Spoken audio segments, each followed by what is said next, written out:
Хабар арнасында қазақтың небір дарынды, талантты қыз жігіттермен үзеңгілес болдым.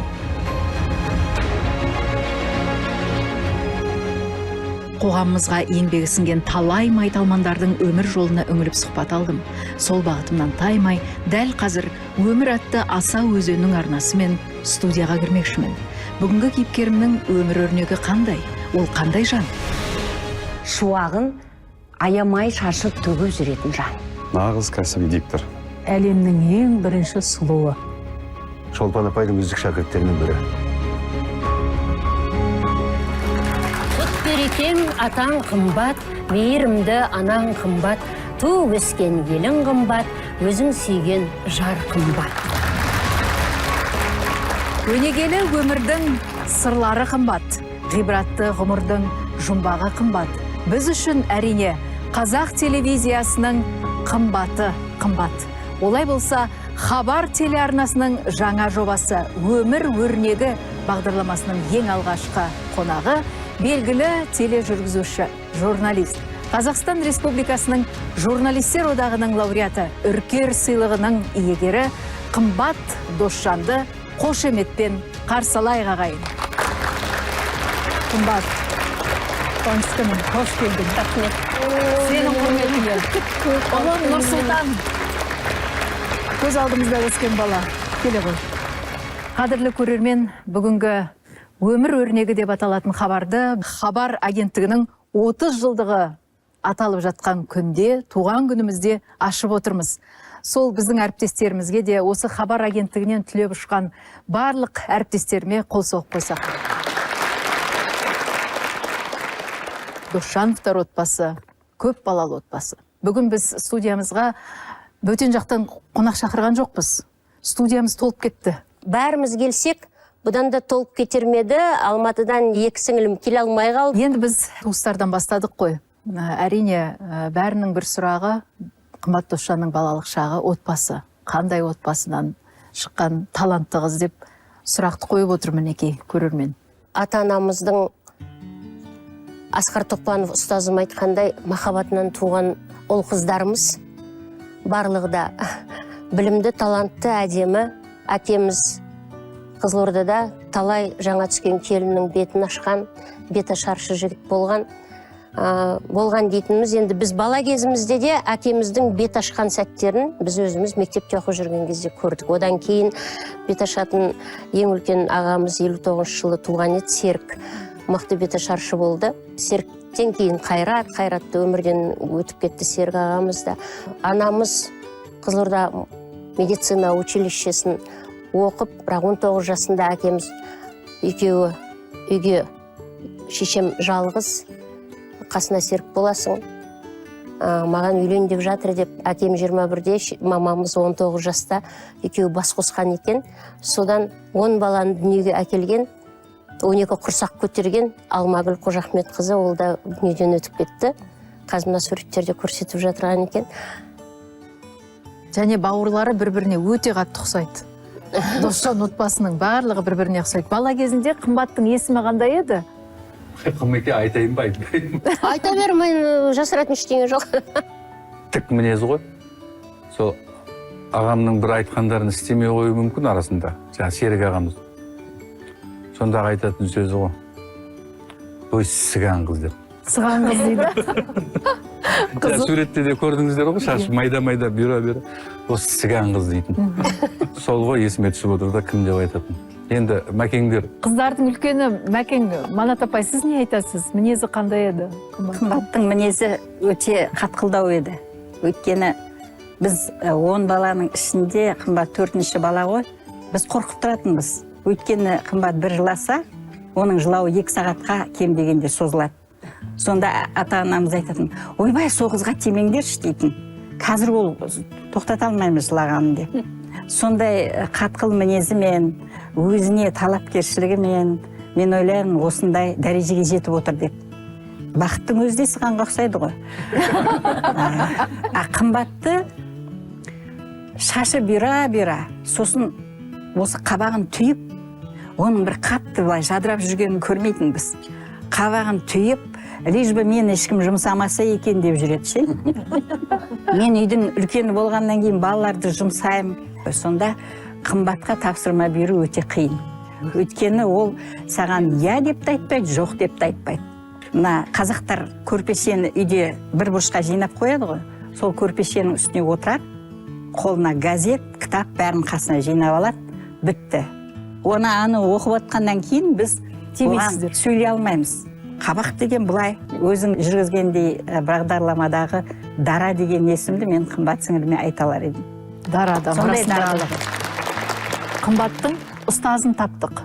Сол кісіден біз сұхбат жазып алдық. Сол кісіні тыңдайықшы. Шекер апай. Қымбат сабақты өте жақсы оқыды. Өзімен парталас Дүйсенов Райыс деген баламен екеуі қатар отыратын. Кім болам деген тақырыпта шығарма бердім балаларға. Күнделік дәптерінде қымбат мен диктор болам, журналист болам деген арманын жазған екен. Жанындағы отырған оқушы партаның үстінен алып, бүкіл оқушыларға жариялап, мынаны қара қымбат диктор болам дейді, журналист болам дейді балалар деп дәптерін бермей, оны жүгіріп қымбат артынан жүгіріп баратқанда сабаққа кірдім. Не болды балалар десем, қымбатым жыламсырап тұр.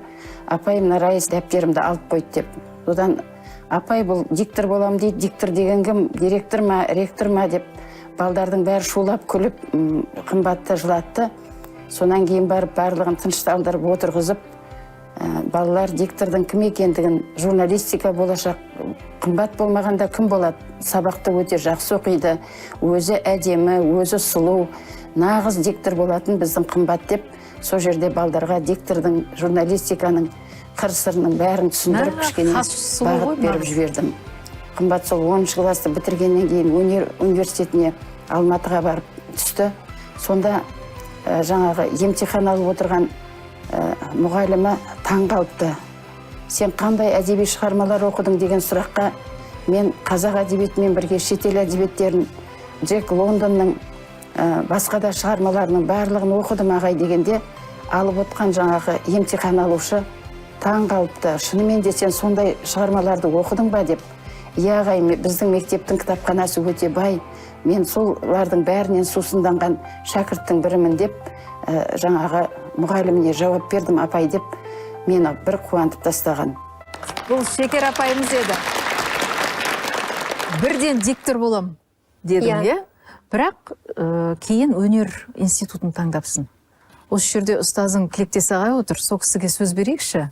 Диктор болам деген қыз адасып алды мен. Мен қазір соны бірінші рет естіп отырмын. Егер де сол оқуға түсерде диктор болам, журналист болам деген естіген кезде ол оқуға түсу не ғайып еді. Өйткені жазды ғой енді бір жағы.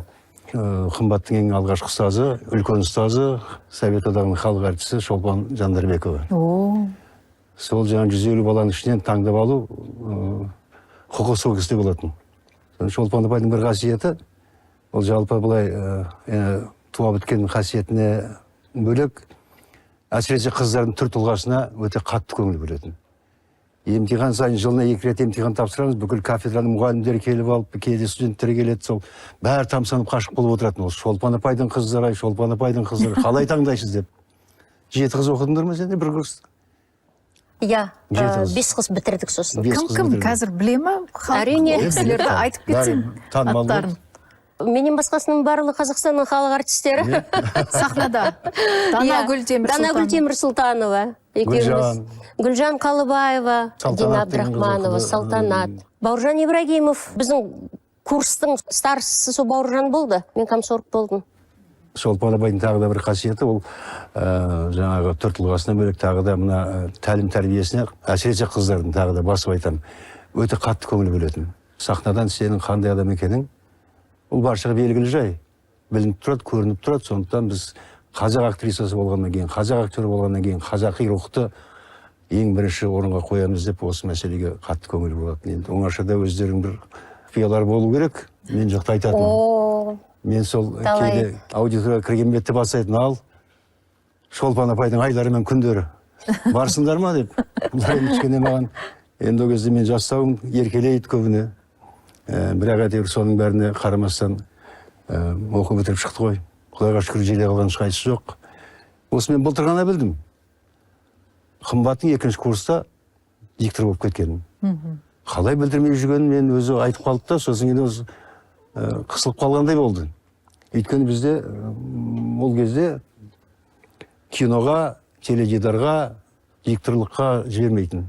Тек сенің басты мақсатың осы актерлық кәсіпті оқуың керек деп. Қатаң еді ғой. Бізге білдірмей жүріп, өзі барып 800 қыз дедің ме? 800 адам дедің ме? Масқара болды енді, мыңға жоқ. Әйтеуір 500-ге жуық адамдардың арасынан жалғыз өзі жарып шығып, ол кезде жаңағы комиссияның өзі мүйізі қарағайдай адамдар ғой. Теледикторлар бар, қазақ тілінің мамандары бар, басшылары бар, басқасы бар. Соны мен былтыр ғана естідім. Қымбаттың өзі айтып қалды. Шолпан апай білетін бірақ. Рабиға Мұқайқызы білетін Қаныбаева. Бұлай ұстайтын мені. Мен білгем жоқ. Бірақ енді сондай оқуын жұмыспен ұштастыра білген үлкен ерлікте білемін. Жалпы еті тірі қыз ғой, бұлай қараса. Осы былтырлар продюсерлік қасиетін да көріп қалдық жалпы. Телевизия жалпы әмбебап қылады ғой адамдар. Сосын жаңа бір суретте көріп қалдым, маған айтып жатыр, Аққала ғой деп. Театрдағы рөлі ме? Жоқ, студенттік оқу. Студенттік рөл. Қарагөзде. Театрда сол күйі ойнамадың, иә? Жоқ. Мен өзім іштей қымбаттан еңлікті көретінмін. Еңліктің мінезіне қарап жаңағы сондай батыл, ерке қыз. Жақсы ма, жаман ба, бірақ әйтеуір өзінің тағдырын осы теледидардан тапты ғой. Жаңағы рөлін мен 1-2 рет сахнаға шыққанда бір айтқаным бар, қымбат есінде ме, жоқ па?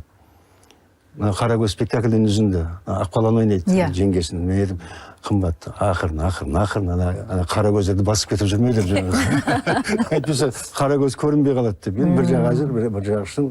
Онда қымбаттың өзінен сұрайықшы. Сол 2-ші курста оқып жүріп, дикторларды жинаймыз деген хабарландыруды қай жерден көріп қалдың? Сол кезде қазақ телевизиясының бас режиссері Александр Пономарев біздің институтта 4-ші курстарға сабақ береді екен. Девочка в каком курсе учишься деп қолымнан біреу ұстай алады ғой, коридорда. Мен үстімде спорттық киім, 2-ші курс дедім. Тағы бірдеңе сұрады, жауап бердім. Сосын артынан ере түсіп, бір кезде маған айтады, қазақша білесің ба дейді. Әрине ол менің туған тілім ғой дедім. Орысша білесің бе еді? А я с вами на каком языке разговариваю дедім.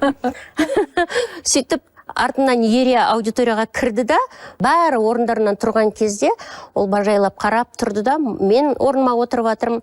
Сосын маған айтты, сіз және сіз деп Данагүлді көрсетті.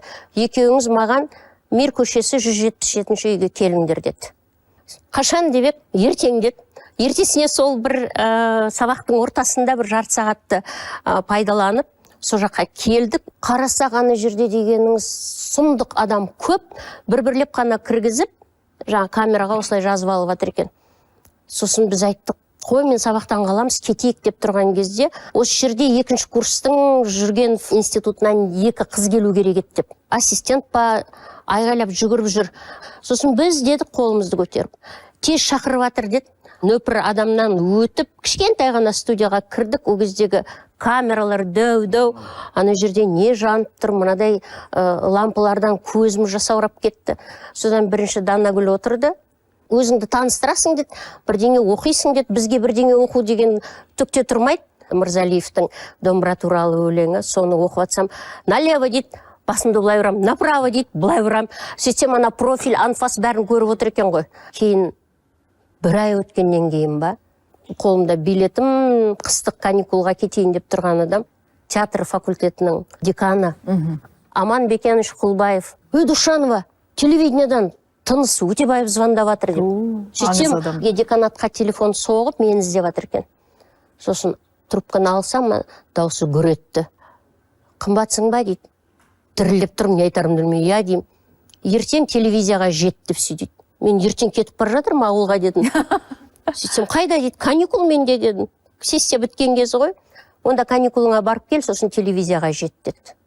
Каникулға барып әке-шешеме, мен телевизияға өткен сияқтымын, маған Тыныс Өтебаев звондады, телефон соқты десем, ешкім сенбейді. Сонда мамамның айтқаны ғой. Қой, ол жерде Мариям Айымбетовалар отыр. Ол жерде Ласкер аға отыр. Сен солардың қасына қалай отырмақшысың дейді. Сондай оқиға болған. Асқар Тоқпановтар кейін көрді ғой дегенмен сен эфирде жүргеніңді. Шолпан апай білді деп отырсың. Біз үлкен 30 адамдық үлкен бір курс болдық та, кейін бізді екіге бөлді. Асекең Асқар аға Тоқпановқа 15 бала, Шолпан Жандарбековаға 15 бала. Егіз қозыдай бітірек деп тұрған кезде желтоқсан оқиғасы бізге өте үлкен курсымызға нұқсан келтірді. Қанша бала сотталып кетті. Сол Қаракөзді спектакльді ойнаған кезде біз ақбала болып жүріп, қайтадан шығып кетіп, шалдардың рөлін ойнауға шал болып киініп шығып, ол жетіспейді. Сотталып кеткен кезде. Сотталып кеткен балалардың. Алды 5,5 жыл, арты 3,5 жыл марқұм біздің Сейтімбетов Үсіпхан. Асқар аға біліп қойғанда не деді? Көрген шығар дегенмен эфирден. Көріп жүр ғой, өйткені оның келіншегі Жаңыл Тоқпанова менің әріптесім ғой. Ол көрсе де көрмесе, ол күнде жаңағы эфирді қосып қарап отырған адам. Ол кісі маған ештеңе деген жоқ әрине. Мен олар бірдеңе деуге ешқандай ілік таппайтындай сабаққа бас қойдым. Сонда қорқатыным Рабиға Мұқаевна, зав кафедры актерского мастерства дейміз. Сол кісі, жұлдыз келе жатсың ба? Деп өсетін коридорда көріп қалса.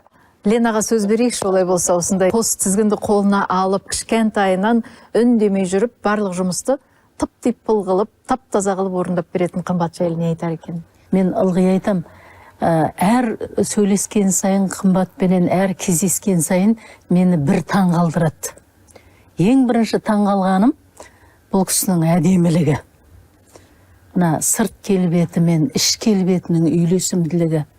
Кейде бір әдемі адамдарды көресің, аузын ашқан кезде екі көзіңді жұмып, екі құлағыңды басып қашқың келіп тұрады. Қымбаттың сөйлеген сайын ынтызар қылады адамды. Істеген ісі, өмірдегі, үйдегі жағдайы барлығы бір-біріне үйлеседі. Ешқашан жасандылық дейтін нәрсе жоқ. Мен Қымбатты бір көргеннен әлемнің ең бірінші сұлуы осы Қымбат дер едім дейтін өзім солай баға бердім. Әрине оны көптеген адамдар онша неге ол бірінші деген сияқты пікірлер болды. Бірақ мен сол пікірімнен қайтпаймын. Қымбаттың орнын мен үшін әлі ешкім бірінші орынға шыққан жоқ. Екінші таң қалғаным мына Қымбаттың жады.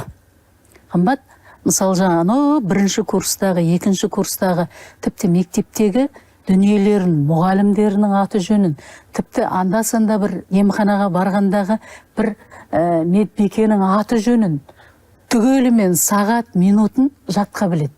Және ұмытпайды. Мен осыған таң қалдым. Үйдегі баламыздың атын ұмытып қаламыз ғой кейде, атын кім еді деп. Сөйлес, дастарханда күнде көріп жүрді. Қымбаттың мына жадының мықтылығы көп адамда кездесе бермейтін ерекшелік. Тағы бір мен жақсы көретін дүние азаматтық болмысы. Әлемге тарыдай шашылып кеткен, сатылып кеткен қазақ балдарының тағдырын қазақпен жақындастырам деп жүрген жалғыз адам, жалғыз журналист Қазақстандағы Қымбат. Ерлікпен пара-пар іс. Мен Қымбат туралы бір өлеңімді оқып берсем қалай қарайсыздар? Әрине, мархабат. Бүгін оқымағанда қашан оқисың? Енді жұрттар, бұл неге бірінші, біз неге екіншіміз, негізі екінші мен деп ойлаймын өзім сұлуда. Екінші өзі. Үшінші неге мен, үшінші мен деген адамдар болды. Соларға арнап жауабым әлемнің бірінші сұлуы Қымбат Досжанға. Сұлулық жоқ десе біреу жалғанда, сөгерем мен жүрегіңнің құлыптаулы есігі, ал мен үшін одан сұлу жан бар ма? Қымбат оның есімі. Қымбат оның болмысы да бәсіде, арзан қолдан аздық біздер, о қанша әспетіңді тарих жазар әсіре, бұрым ғұмыр бұралаңда тоналса, маған біреу бұл өмірде жылылық жоқ десегер, ұғып көрші дерем оның жүрегін, жатыр сонда кешегі әз шешелер, тулай төгіп ыстық жақсыпен тілеуін. Өмір нұрсыз десе маған бір пенде, үңілші деп көзінінің өтінерем, өйткен өзім көрем көп, дүниені бір жарқ етіп сілкерде, үміттерін үкілеген үркерге жаратылған мөлтіл деген өлең боп. Қараулыққа қарсы тұрар амал жоқ десе біреу, жаны күйіп, жұқарып, қара дерем сен қазақтың қызына, ара жданын жанға түйіп, жүрсе дағы мұқалып жақсылыққа жалау боп, келеді ол құт алып. Қойшы досым, айтыспауға дәлел мың, сертін бұзбас сүйей кетер сүрінсең, ең бірінші сұлуы ол әлемнің. Бұл қазақта қыздар барын ұғын сен, оның аты қымбат.